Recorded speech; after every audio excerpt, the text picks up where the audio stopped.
Welcome to June 2020. Without trying to stir the pot too much, we find ourselves at the Holyoke Mall, fresh open after months of shutdowns. Most of you crave the death of malls and the monopolization of Amazon, but you'll find here that people still want to go outside, or at least get out of their own houses. Come see for yourself as they shop all around.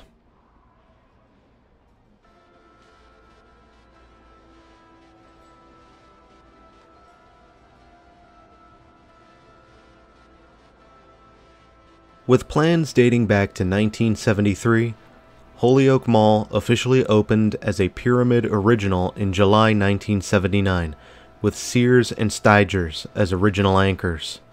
Before then, a road extension that would lead to the mall was often panned as a road to nowhere by critics. What are they to say now?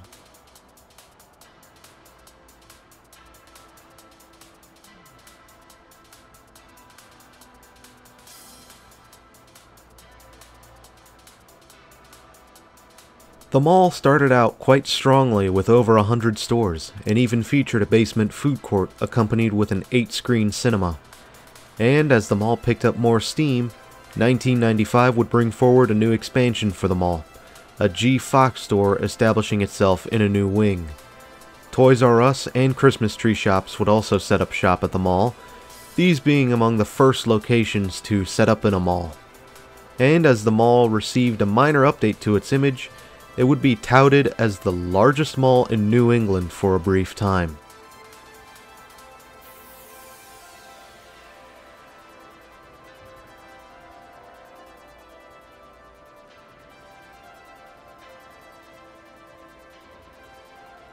Lord & Taylor also wanted in on the mall and set up shop in November 1993, and in 1998, Pyramid wanted to add a second expansion to the mall that would have brought in over 1 million square feet of space along with a 20-screen cinema.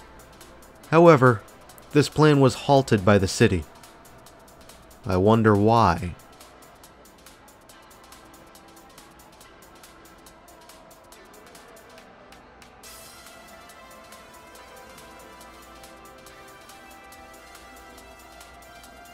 The 2000s would bring in a little bit of turbulence, with Lord & Taylor closing in 2005 due to market concerns.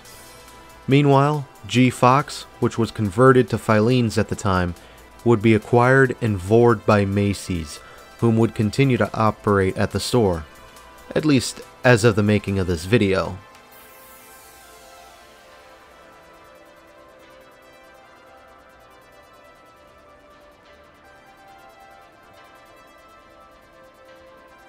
The turbulence seemed to stop there, with the mall gaining more trendy tenants like a Sephora, Apple Store, and a Pottery Barn. Lord & Taylor would also get subdivided to make way for Pottery Barn and Forever 21. This particular one would have briefly been the largest of its kind in Massachusetts. Unfortunately, as the company quietly declined, Forever 21 would relocate and downgrade its store, setting up near JCPenney in 2018.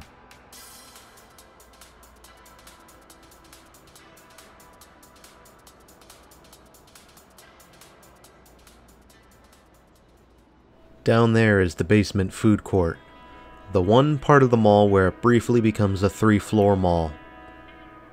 Don't worry, we'll get a look at it later. I promise.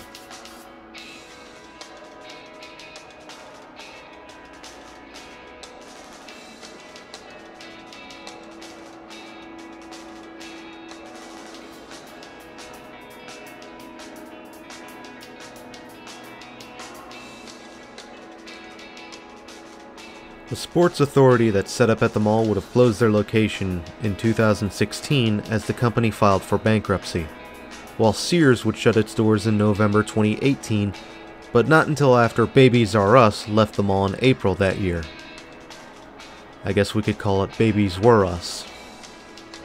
But, as some good news, Round 1 Entertainment announced they would be coming to fill the void left behind by Forever 21's downsizing, while Cinemark announced they would be coming to fill the void left behind by Sears in 2021. Although, when 2020 happened, I'm betting Kung Flu Coffin shelved those plans indefinitely.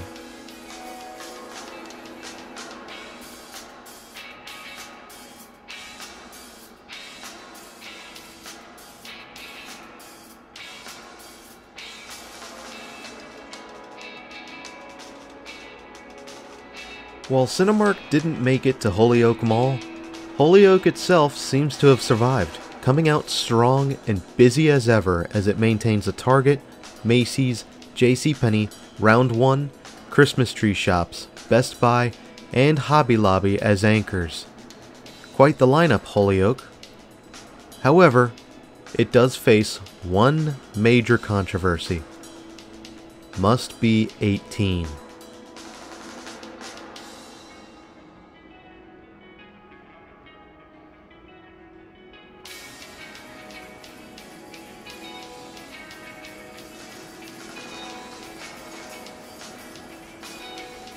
Look at that, even Forever 21 came out the other end of their bankruptcy.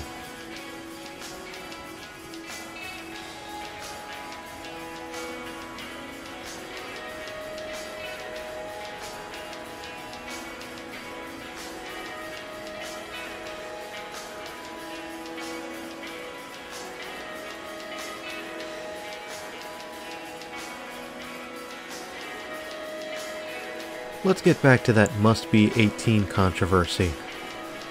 Pyramid rolled out a must be 18 policy requiring you to be accompanied by a parent or legal guardian if you are under the age of 18 and present in the mall after 4 p.m. If you so much as looked under 18, you would be required to show ID or you'd be told to leave. Because everyone knows all teenagers are criminal scum who will beat up anyone. I'm being facetious, by the way. You can relax. At least, that's what Pyramid thinks. Although sparking significant controversies, Pyramid stands by its decision, insisting that it will improve sales and provide a more pleasing environment. Will it, Pyramid? Or did you just chase away potential customers? We can only wait and see at this time, of course.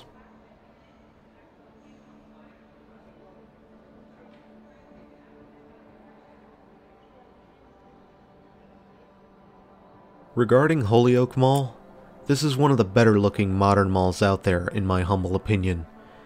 Yeah, it's white and plain in some spots, but then you can see wood grain poking through in other spots, which I believe adds some much needed life into the mall's architecture. You even get a few planters in some spots, adding some greenery, which is always nice. Overall, it's an elegant modern design with some wood grain touches. I dig it. And with the way the mall is set up, it can get a little quirky in design, especially outside as you may have seen in the once around. Space is rather limited, leading to the need for parking garages, which partially wrap around the mall's west face. And given the Holyoke Mall's popularity, those parking garages are necessary, even in June 2020. Now, if only there was somewhere to sit down.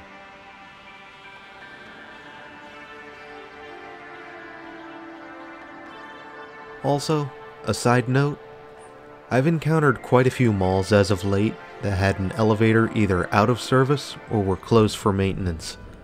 So savor these elevator rides while we get them.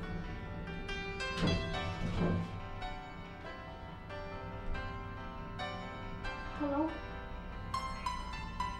Hey, I'm actually just trying to call. It was sending me to voicemail in the main desk. I didn't have any,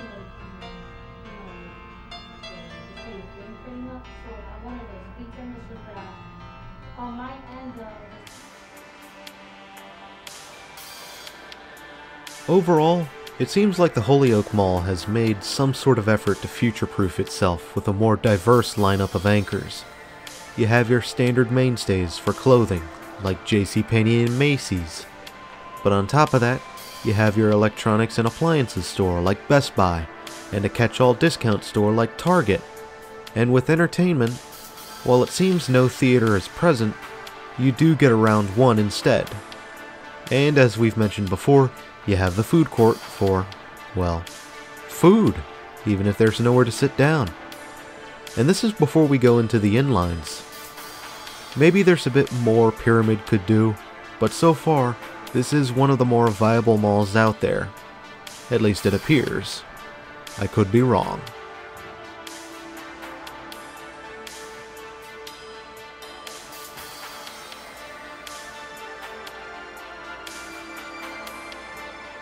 Of course, you still have the void left behind by Sears, and on top of that, the potential long-term impacts of the must be 18 policy. Pardon the coming tangent, but I do wonder how this would impact the mall in the long run, since most teens still had some money on them when they came to the mall, or at least had one guy who was willing to spot everyone else. It could be something as small as hot meals at the food court, or a more significant buy like the trendy fashions at Abercrombie. Although I believe I might know the reason why these policies are instated. It's because teenagers are more likely to fight each other with their confrontational skills, to put it nicely, lacking. And I've noticed this growing mentality of, if you see a fight breaking out, you must join it. From the brief period of when high school was still marginally okay, despite the fights. That said, if a fight broke out, teens would push each other over so they could beat the shit out of each other, not even understanding why. So two people trying to throw punches would turn into a senseless brawl of 100 or more. This happened at Haynes Mall recently, which led to a youth escort policy. Maybe it happened at another Pyramid Mall. But I'm sure the reaction would be less vitriolic if the policies were temporary measures to try and simmer things down. But more often than not, these aren't temporary. And the only reason they even get overturned at all is usually due to city pressure. And so far, that has not made Pyramid budge. Not only are you kneecapping teens for the actions of a few, but you might also alienate parents who grow tired of holding their teenager's hand everywhere. But that's just my 2 cents. And after all, I'm an idiot with a camera, so what do I know?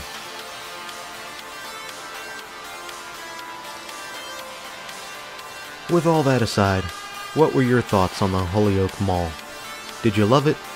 Hate it? Do you have any insight on the must be 18 policy? Share your comments down below, and slap that like button on the way down. Our robot gods of the internet demand it. Thanks for having me, Holyoke, Massachusetts. And until next time, this is Doomie Grunt wishing you and the Holyoke Mall farewell and good luck.